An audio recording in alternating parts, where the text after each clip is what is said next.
Sandali, friends. Nagawa sa'yo ni Aling Lilian yon? Ang kapal naman ng pagmumukha niya. Yung sampal kaya kong tiisin, Bebot. Pero yung naaatim niyang paghubarin ako sa harap ng direktor na yun ang mas masakit. Parang walang respeto at malasakit sa akin si Inay. Gusto ko tuloy maniwala na baka hindi siya ang tunay kong ina. Bakit ganun? Siya na tunay kong ina nagawa sa akin yun. Samantalang sigurado ko na kung buhay si Inay Ising na umampun lang sa akin, hindi niya magagawa yun kahit kailan. Tama. Kinakapagdududa talaga yung babaeng yan eh. Sorry friend alam ko nanay mo yun pero nakakaduda talaga siya eh.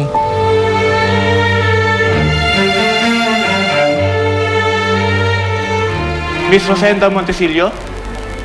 Yes. Here's the result.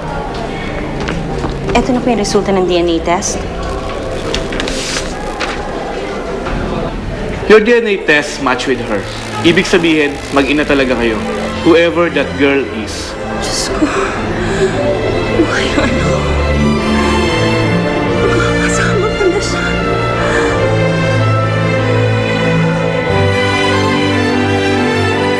Ano ba naman, Ate Grace? Di ba kabilin-bilin na sa'yo ni Inay na huwag kang pupunta dito ng biglaan kasi delikado?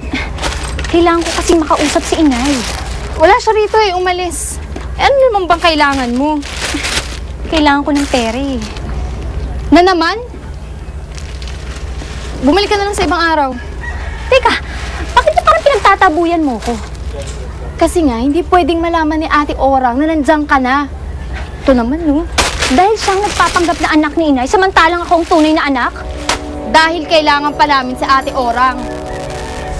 Siya nga yung nagbibigay ng pera sa amin eh. At ikaw, nakikinabang ka rin doon, kaya huwag ka mag-inarte.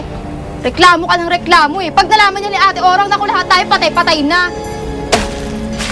Iintindihan mo ba yun? Oo, Didi.